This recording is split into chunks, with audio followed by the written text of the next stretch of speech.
In 1867, Texas, freed slave Mercy Washington faced a life-or-death choice as Comanche warrior Standing Wolf sank deeper into the deadly quicksand near Devil's Creek. Most settlers would have seen only another savage to abandon, failing to recognize the intelligence and honor in his desperate eyes.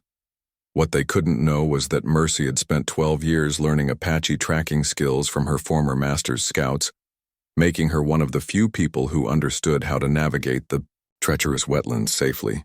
Her act of mercy would soon transform two outcast communities into an alliance that would challenge everything the frontier believed about civilization.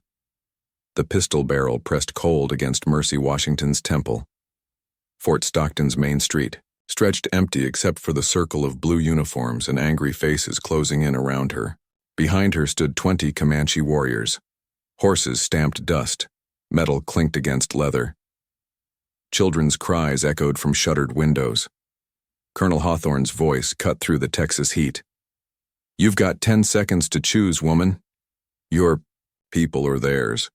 Only one group leaves here alive." Standing Wolf's hand rested on his knife handle. His dark eyes never left Mercy's face. The other warriors waited like coiled springs. Mercy's breath came shallow. Her fingers trembled at her sides. Choose. The word hung in the air like smoke from a dying fire. 3 months earlier, the storm had come down like judgment. Mercy pressed her back against the cabin door as thunder shook the timbers. Rain hammered the roof in sheets. Lightning split the darkness beyond her single window. She lived alone by choice. The freedmen's settlement lay 15 miles south, close enough for occasional trade, far enough to avoid Tobias Miller's reaching hands. The wind screamed through, gaps in the walls. Her oil lamp flickered. She pulled her shawl tighter and opened the book hidden beneath loose floorboards. Reading was dangerous for someone like her. Dangerous and necessary. Another flash of lightning. In that brief moment, she saw movement near Devil's Creek. A horse without a rider. Something dark struggling in the wetlands. Mercy closed the book.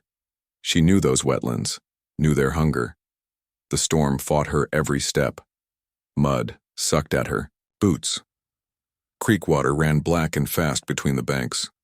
The quicksand had him up to his chest. A Comanche warrior, young and strong, sinking inch by inch into the earth's mouth. His horse stood nearby, reins tangled in mesquite. Most folks would have turned back, left him to the sand and the storm. Mercy had spent 12 years learning to read the land. Her former master's Apache scouts had taught her which ground would hold and which would swallow. Knowledge earned in exchange for tending their wounds when the master wasn't watching. She grabbed a fallen branch, thick as her arm and twice as long. "Take hold." The warrior's eyes found hers through the rain. Dark eyes full of pain and something else. Something that looked like recognition.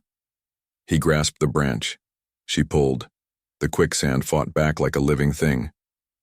Her boots slipped on wet stone. Her shoulders burned. The earth released him 1 inch at a time.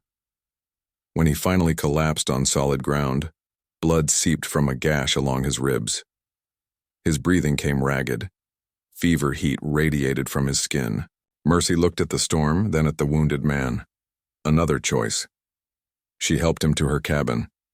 His name was Standing Wolf. She learned this when delirium broke his silence. He spoke English mixed with Comanche, words tumbling together like stones in a flood. For 3 days she tended his wound, changed wet cloth on his forehead, spooned broth between cracked lips. He watched her with those dark eyes whenever consciousness surfaced. On the 4th morning, the fever broke. Standing Wolf sat up slowly. His gaze traveled the cabin's interior, took in the hidden books, the careful maps marking safe water sources, the educated woman living alone in dangerous country. "You saved my life." Mercy nodded. "Storm's past, you can go." He struggled to his feet, tested his weight. The wound had closed clean. "I will return." "Don't need you to." Standing Wolf studied her face. A debt is a debt. He walked to his horse. swung up despite the pain. Looked back once before riding into the morning light. Mercy watched until he disappeared beyond the ridge. Then she went inside and moved the books to a new hiding place. 5 days later, dust clouds appeared on the horizon. Mercy stepped onto her porch.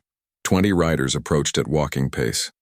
Comanche warriors in full regalia, war paint and eagle feathers, weapons that caught the sunlight like promises. Standing Wolf rode at their head. His wound had healed. His bearing spoke of authority she hadn't recognized before. The war party stopped 50 yards from her cabin. Only Standing Wolf came forward. "I said I would return. Didn't expect you to. Bring friends." Standing Wolf dismounted. His warriors remained motionless as carved stone. "You gave me life. I offer protection in return." Mercy glanced at the 20 men watching her. Protection from what? Men have been asking questions about the woman who lives alone, about the land she claims. A chill ran down Mercy's spine. What men? Army men, and others. They carry papers and draw maps. Standing Wolf reached into his saddlebag, pulled out a rolled document. One dropped. This. Mercy unrolled the paper. Survey marks, property lines. Her homestead circled in red ink, notes written in margins about clearing undesirable elements. Her hands shook. The paper crinkled. "They know you can read and write," Standing Wolf said quietly. "That makes you valuable. And dangerous." Mercy looked up from the survey. "Why do you care?" Standing Wolf's dark eyes held hers. "My people know what it means to be hunted, to have our land marked for taking." He gestured toward his warriors. "These men are from 6 different bands. All that remain after the Army's winter campaigns. We are refugees, not raiders." The word hung between them. Refugees. "What are you asking?" "Partnership. Your knowledge for our protection. Your maps for our strength." Mercy studied the faces of the waiting warriors. Young men mostly. Too thin. Eyes that had seen too much. "And if I say no? Then we ride away. But the men with papers will still come." Thunder rumbled in the distance. Another storm building beyond the hills. Mercy folded the survey document. Made her choice. "There's coffee inside. Tell your men to rest their horses." Standing Wolf smiled for the first time since she'd known him. "Partnership, then." They shook hands like equals. Neither saw the glint of sunlight on spyglass lenses from the distant ridge. Neither knew that powerful men in comfortable offices had already decided their fate. The storm was coming, but this time they would face it together. The first trade happened at dawn. 3 freedmen approached Mercy's cabin leading broken-down mules. Behind them, Standing Wolf's warriors emerged from morning mist like ghosts made flesh. Mercy stood between the 2 groups. Translator, bridge, target. "They need horses," she told Standing Wolf. "Strong ones for plowing." Standing Wolf nodded toward his men. "We need knowledge. How to grow corn in this ground." The exchange took an hour. Horses for seeds, wisdom for weapons. 2 peoples learning to speak in goods instead of gunfire. When the freedmen rode away on Comanche ponies, their faces carried something new. Hope mixed with fear. Standing Wolf watched them disappear. "Your people don't trust easily." "Can't afford to." "Neither can mine." The second trade brought more participants. Word traveled fast in desperate communities. A widow from the settlement arrived with her 3 sons. She needed protection for her farm. The Comanche needed winter shelter for their eldest warriors. Mercy translated more than words. She read the spaces between languages, the pauses that meant hunger, the silences that spoke of loss. Standing Wolf proved different than she'd expected. He spoke English better than he'd let on, understood legal documents, asked questions about property law and federal jurisdiction. "Where did you learn to read?" Mercy asked one evening. They sat by her fire while his warriors camped outside. His fingers traced letters in the dirt. Mission school before the wars came. The admission hung between them like smoke. They taught you their law so you could follow it. Then they broke it themselves. Standing Wolf's hand stilled. Yes. Mercy pulled out a document from her hidden collection. Treaty papers. Broken. Promises written in careful script. I can teach you more. How to use their own words against them. Standing Wolf studied the papers. His jaw tightened as he read. Why would you do this? Because knowledge is the only weapon they can't take away. Over the following weeks, Mercy taught Standing Wolf to read legal language. He learned about land grants and territorial claims. She learned about tribal law and Confederacy bonds. Their lessons continued after dark. Mercy's lamp burned late while Standing Wolf practiced writing English letters. His calloused fingers struggled with the pen. Sometimes their hands brushed over the papers.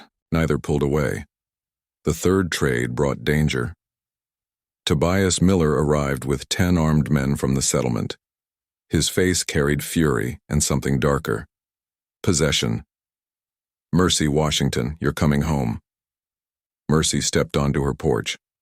Standing Wolf emerged from the cabin behind her. 20 Comanche warriors materialized from positions around the property. This is my home, Tobias. Tobias spat into the dust. You belong with your own kind, not with savages. Standing Wolf's hand moved to his knife. Mercy touched his arm, a gentle pressure that said, wait. I belong to myself. The settlement needs you. You're reading. You're writing. Then you should have treated me better when you had the chance. Tobias's men shifted nervously. The Comanche outnumbered them 2-1. You're making a mistake, woman. Folks are talking, saying you've turned against your own people. I've turned toward survival. Tobias mounted his horse. This ain't over. They rode away in a cloud of dust and threats. Standing Wolf watched them go. He'll be back. I know. That night, Standing Wolf revealed his true past. They sat by dying embers while wind whispered through sage. I was an Army scout once before I understood what that meant. Mercy looked up from her sewing. For how long? 3 years, after the mission school closed. His voice carried weight, like stones in deep water. I tracked runaway slaves, helped return them to masters. Mercy's needle stilled. The admission settled between them like ash. I told myself it was survival, following white man's law to protect my people. But it wasn't. No, it was cowardice. Standing Wolf stared into the fire's heart. I tracked 12 people back to bondage. Men, women, children. I remember their faces. Mercy set down her sewing, looked at this man who'd become her ally, her teacher. Something more. Is that why you protect me? At first, but not anymore. Their eyes met across the firelight. 2 broken people finding wholeness in shared burden. What changed? Standing Wolf reached for her hand. His fingers traced the calluses from years of hard work. You saved my life without knowing who I was. What I'd done. That's not just mercy. That's grace. Mercy didn't pull away. We all carry guilt. What's yours? She told him about the books she'd stolen from her master's library, the documents she'd copied before escaping north, the knowledge she'd hoarded while others remained. Ignorant. I could have taught more people to read, could have shared what I knew. Instead, I hid. Standing Wolf squeezed her fingers. You're sharing now. Outside, coyotes called to the moon. Inside, 2 people began building something that had no name, in either of their languages. The 4th trade never happened. Dust clouds appeared at dawn. Not freedmen seeking horses, not settlers looking for guides. Army patrol. 12 soldiers in blue coats riding hard toward her cabin. Standing Wolf's warriors vanished into landscape like water into sand. Only he remained, stepping out to stand beside Mercy. The patrol's leader dismounted. Young lieutenant with orders in his eyes. Ma'am, we're looking for illegal weapon sales. Reports of firearms being traded to hostile Indians. Mercy kept her voice level. Haven't seen any weapons trading, Lieutenant. The officer's gaze moved between her and Standing Wolf. This man is known to us. Standing Wolf, former Army scout turned renegade. Standing Wolf said nothing. His presence beside her spoke volumes. We'll need to search the premises. You have a warrant? The lieutenant smiled without warmth. Don't need one for suspected Indian agents. They tore through her cabin, found the books, the maps, the legal documents she'd been using to teach Standing Wolf. The lieutenant held up a deed. Interesting. Reading material for a woman in your position. Reading's not illegal yet. Depends on what you're reading and who you're teaching. He pocketed the deed. We'll be back. Next time with more men. The patrol rode away, leaving destruction behind them. Mercy's books scattered, her maps torn, her safe house exposed. Standing Wolf helped her gather the scattered papers. Many were too damaged to save. They know about us now, Mercy said. They've always known. Now they're moving. Mercy held up a partially torn survey map, the same one Standing Wolf had shown her weeks ago, but this version had more detail, more red circles, more properties marked for seizure. It's not just about my land. Standing Wolf studied the map. What do you see? A pattern. They're targeting every piece of ground between the settlement and your winter camp. Understanding dawned in Standing Wolf's eyes. They want to drive us apart. Make us fight each other instead of them. Mercy folded the damaged map. Question is, do we let them? Standing Wolf looked toward the ridge where his warriors waited, then back at the woman who'd saved his life and maybe his soul. No. We make them face us together. Thunder rolled across the distant mountains, another storm building. But this time they both knew the real weather was made by men with power and papers. The choice was coming. Stand together or fall separately. Neither was willing to fall. The attack came. At dawn, Tobias Miller led 15 men through morning mist toward Standing Wolf's camp. Their horses' hooves drummed against hard earth like an approaching storm. Mercy was gathering herbs 2 miles away when she heard the gunfire. Sharp cracks echoing off canyon walls, shouts in English and Comanche mixing with the wind. She ran toward the sound. Her basket scattered wildflowers behind her like breadcrumbs leading nowhere. The camp lay in ruins when she arrived. Teepee poles snapped like broken bones. Cook fires scattered into ash and ember. Blood darkened the sand in patches that caught morning light. Standing Wolf knelt beside a still form. His younger brother Riverstone lay motionless. A bullet wound in his chest had stopped bleeding because his heart had stopped beating. Tobias stood 50 yards away with his men, rifle still smoking. His face carried satisfaction mixed with righteous fury. Mercy, thank God you're safe. These savages had you surrounded. Mercy looked at Riverstone's body, at Standing Wolf's, hands cradling his brother's head, at the planted evidence scattered around the camp. Army uniforms that didn't fit, weapons too new for Comanche hands. You did this. I saved you from them. Standing Wolf raised his eyes. They held no tears, only emptiness deep as winter wells. He was 16 years old. Tobias spat. Old, enough to kill. We found the evidence. Army uniforms, plans for attacks on the settlement. Mercy knelt beside the planted gear, touched fabric still creased from storage. Weapons with serial numbers that would trace back to Fort Armories. You brought these. Found them here, clear as day. Tobias's men shifted uncomfortably. Some looked at their boots, others at the horizon, anywhere but at the dead boy. Standing Wolf stood slowly. His warriors emerged from cover positions around the camp, 20 rifles aimed at 15 hearts. Leave now. Tobias raised his weapon. We ain't leaving without her. Then you ain't leaving. The moment stretched like wire under tension. One wrong breath would snap it. Mercy stepped between the guns. Enough. She looked at Tobias.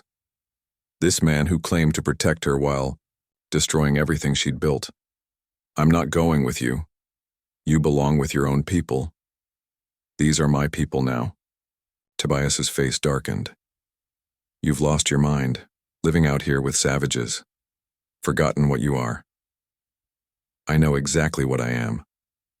Mercy turned to Standing Wolf. I'm sorry. This is my fault. Standing Wolf's jaw tightened. No. This is his choice. He gestured for his warriors to lower their weapons. Go, before I change my mind. Tobias mounted his horse. This ain't over, Mercy. Folks at the settlement are talking, saying you've turned traitor. When they come for you, don't expect mercy. From your own kind. The raiding party rode away. Their dust cloud lingered like a promise of return. Standing Wolf knelt again beside his brother. His hands shook as he closed Riverstone's eyes. Mercy touched his shoulder. He pulled away. Don't. The word cut deeper than any blade. That evening, the Comanche prepared Riverstone for burial. They wrapped him in buffalo hide painted with symbols Mercy couldn't read. Songs rose into darkening, sky like smoke from sacred fires. Standing Wolf sat apart from the ceremony. His grief had turned inward like a wound closing around infection. Mercy approached carefully, sat beside him without speaking. He wanted to be a teacher, Standing Wolf said finally. Learn white man's writing, help our people navigate their laws. He still can. Through others you teach. Standing Wolf's laugh held no humor. Who will I teach? My people want war now, your people want us dead. There's no bridge left to build. Yes, there is. Mercy pulled papers from her jacket. Documents she'd been studying in secret. Survey maps with new markings. Railroad company. Letterheads.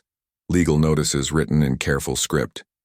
This isn't about us, it's not about conflict between our peoples. Standing Wolf looked at the papers. His expression shifted as he read. Railroad surveys. Dating back 2 years, before any of the recent troubles started. Mercy spread the documents on the ground. Connected lines between survey points, property, assessments, condemnation orders waiting for signatures. They need this entire territory, every acre between Fort Stockton and Eagle Pass, for the transcontinental line. Standing Wolf studied the maps. His finger traced railroad routes through settlement lands and Comanche territory alike. They're using us against each other. Tobias's attack wasn't jealousy. It was orchestration. The truth settled between them like dust after wind. Heavy and impossible to ignore. How long have you known? Suspected for weeks. Confirmed today when I saw the planted evidence. Those uniforms came from Fort Supplies. Recent theft reported 3 days ago. Standing, Wolf crumpled one of the survey maps. My brother died for railroad profits. Your brother died because men with power decided our lives don't matter. Mercy reached for his hand. This time he didn't pull away. But they made a mistake. They assumed we'd blame each other instead of looking deeper. Standing Wolf's grip tightened. What are you proposing? Truth. Brought into daylight where everyone can see it. How? Mercy gathered the scattered documents. Her plan was desperate, dangerous, likely to get them both killed. I surrender myself to Colonel Hawthorne, claim my legal status as escaped property. Standing Wolf stared at her. That's suicide. No, that's bait. She explained her reasoning. Hawthorne needed her capture to be public, legitimate, a demonstration of federal authority over lawless elements. He'll want witnesses, army brass, local officials, railroad investors. And then you arrive with proof of his illegal land grab, treaties showing Comanche legal ownership, documents proving the army supplied weapons for false flag attacks. Standing Wolf shook his head. Even if it works, you'll be property again, a slave. Not if the evidence destroys his authority first. They sat in silence as stars emerged overhead. Riverstone's burial songs faded into night sounds. Coyotes, calling across empty spaces. There's something else, Mercy said quietly.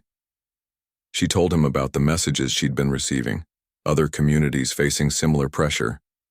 Mexicans along the border, German immigrants in hill country, Creek families in eastern territories. This isn't isolated, it's systematic. Clear the land for railroad development by any means necessary. Standing Wolf absorbed this information. The scope of the conspiracy, the number of lives at stake. If we expose this, others might find courage to resist. That's the hope. Standing Wolf looked toward his brother's burial place, then back at the woman who'd become his partner in an impossible fight. When do we start? Tomorrow. I ride to Fort Stockton alone. You gather evidence and witnesses. And if something goes wrong? Mercy smiled sadly. Then we'll have tried. Sometimes that's all broken people can do. Standing Wolf pulled her close. Their foreheads touched in the darkness. You're not broken. Neither are you. But they both knew the morning would test that faith. One way or another, the bridge they'd built between worlds would either hold or collapse completely. The stars offered no promises. Only light in the fog. Darkness. It would have to be enough. The pistol barrel pressed cold against Mercy Washington's temple. Fort Stockton's main street stretched empty, except for the circle of blue uniforms and angry faces closing in around her. Behind her stood 20 Comanche warriors. Horses stamped dust. Metal clinked against leather. Children's cries echoed from shuttered windows. Colonel Hawthorne's voice cut through the Texas heat. You've got 10 seconds to choose, woman. Your people or theirs. Only one group leaves here alive. Standing Wolf's hand rested on his knife handle. His dark eyes never left Mercy's face. The other warriors waited like coiled springs. Mercy's breath came shallow. Her fingers trembled at her sides. Choose. But now the trap had sprung exactly as she'd planned. Mercy had walked into Fort Stockton that morning carrying surrender in her empty hands. No weapons, no resistance, just a woman claiming her legal status as escaped property. Hawthorne had been waiting. His satisfaction showed in the careful way he'd arranged witnesses. Army brass from 3 forts, railroad investors in expensive suits, local officials with clipboards and cameras, a demonstration of federal authority. Justice served in public view. Mercy Washington, Hawthorne had announced.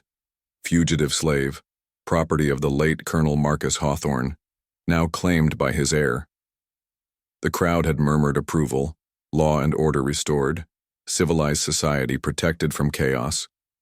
But Mercy had been counting on that crowd, on their presence when Standing Wolf arrived with his evidence. Now, surrounded by witnesses who'd come to see her humiliation, she played her final card. Before you execute anyone, Colonel, perhaps you should explain to these fine people why you've been stealing their land. Hawthorne's grip tightened on his pistol. Shut your mouth. Show them the railroad contracts, the ones you signed before orchestrating attacks on both communities. Standing, Wolf stepped forward. In his hands, he carried documents wrapped in oiled leather, treaties, survey maps, military supply records. This woman speaks truth. He unrolled a map marked with official seals. Mexican land grants from 1834. Comanche territory legally purchased and recognized. Your government's own papers show we own this land, bought and paid for before Texas joined your union. Murmurs rippled through the crowd. Railroad investors exchanged nervous glances. Hawthorne's face darkened. Forged documents, Indian lies. Standing Wolf produced another paper. Army supply requisition forms, weapons and uniforms signed out to non-existent units. These uniforms were used to frame my people for attacks we never made, attacks you ordered to justify seizing our land. The crowd pressed closer, expensive suits pushing past blue uniforms to see the evidence. One railroad investor snatched the supply forms. His face went pale as he read, "These signatures match correspondence in our files. From you, Colonel." Hawthorne's pistol wavered. Lies, all lies. But the truth was spreading through the crowd like wildfire. Whispered conversations, pointed fingers. the careful facade of legitimacy cracking like sun-baked mud. Tobias Miller pushed through the circle. His face carried desperation mixed with dawning understanding. Wait. Just wait. He looked at Mercy, at Standing Wolf, at the documents scattered in the dust. I led that attack, not the colonel. The admission fell into silence like a stone into still water. I attacked the Comanche camp because I was jealous, because Mercy chose them over me. Tobias's voice broke. Riverstone died because of my jealousy. Not military orders. Not railroad schemes. He turned to face Hawthorne. But you used my mistake, encouraged it, gave me those uniforms to plant as evidence. The colonel's mask finally slipped. His cultured voice turned harsh. Shut up, you fool. No more shutting up. Tobias looked at the crowd, at his own men who'd followed him into murder. This man promised us land, homes for our families. All we had to do was clear out the Indians. Standing Wolf's warriors shifted. Hands moved toward weapons. But it wasn't about clearing Indians. It was about clearing everyone. Us too, eventually. Tobias pulled out a crumpled paper. Found this in my saddlebags yesterday. Condemnation notice for the freedmen's settlement. Dated next month. The crowd erupted. Voices raised in anger and confusion. Railroad investors backing away from military officials. Local leaders demanding explanations. Hawthorne looked around at the dissolving crowd, his authority evaporating like morning dew. None of this matters. She's still property, still mine by law. He pressed the pistol harder against Mercy's temple. Property can't testify against its owner. Standing Wolf moved closer. Property can't read either, or teach, or save lives. What's your point, Savage? My point is that she's been teaching my children to read English, not for your civilization, for their survival. Standing Wolf gestured toward his warriors. Every man here can now read your treaties, your laws, your lies. 3 young Comanche stepped forward. In their hands they carried papers written in careful English script. Legal briefs, one announced in perfect English, citing federal violations of treaty obligations. Another held up a document covered in official seals. Formal complaint to the Bureau of Indian Affairs signed by 6 tribal councils. The third warrior smiled. And telegrams to every newspaper between here and Washington about systematic land fraud by Army officers. Hawthorne stared at the young men. Impossible. Education is a powerful weapon, Colonel. You taught us that. The crowd had turned completely now. Military uniforms isolated among hostile faces. Railroad money fleeing toward waiting carriages. Hawthorne's hand shook. The pistol trembled against Mercy's skin. This changes nothing. I still have the power here. No, Mercy said quietly. You don't. She looked around at the faces surrounding them, freedmen and settlers, Comanche and cavalry, all united in their anger at being manipulated. Power comes from people choosing to follow you. These people aren't choosing you anymore. Hawthorne's finger moved toward the trigger. Then we all burn together. Standing Wolf's knife appeared in his hand. Release her. Or what? You'll kill a federal officer? No, I'll defend my wife.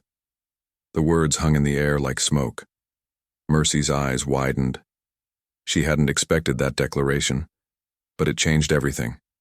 A Comanche warrior claiming a freed woman as family, announcing protection that transcended race and law. Wife? Hawthorne laughed bitterly. She's property. Property can't marry. She saved my life. I claimed her heart. That's more marriage than your papers will ever create. Mercy felt tears on her cheeks. Not from fear, from something she'd never expected to feel again. Hope. The crowd murmured approval. Even hardened soldiers nodded understanding. Marriage was sacred. Property was temporary. Hawthorne looked around at the dissolving support. His grand demonstration had become his public destruction. He lowered the pistol. This isn't over. Yes, it is. Standing, Wolf helped Mercy to her feet. His warriors formed a protective circle around them both. The crowd began dispersing. Railroad investors fleeing toward the horizon, army officers studying their boots. Local officials suddenly remembering urgent business elsewhere. Hawthorne mounted his horse. "I'll be back. With more men. More authority. We'll be ready." 6 months later, Fort Stockton's main street bustled with different energy. Market day brought Comanche and freedmen together in open trade. Children played between the stalls speaking English and Comanche with equal fluency. Mercy stood where the confrontation had happened.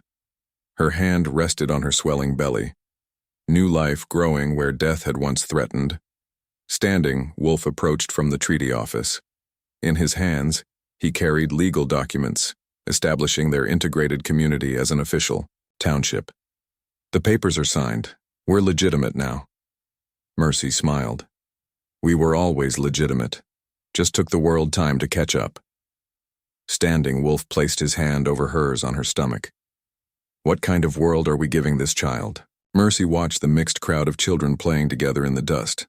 Comanche and freedmen. Future leaders learning cooperation instead of conflict. A better one than we inherited. As the camera pulled back, a lone rider sat watching from distant hills. Hawthorne held a new map marked with railroad routes and development plans. His face carried patient malice. The cycle was beginning again. And that is all to the story, for now. Please let me know where you are tuning in from. Perhaps we will create a story there. Consider liking this video and subscribing to our channel. And if you enjoy our content, click this video on your screen. I promise you it's worth watching. See you tomorrow.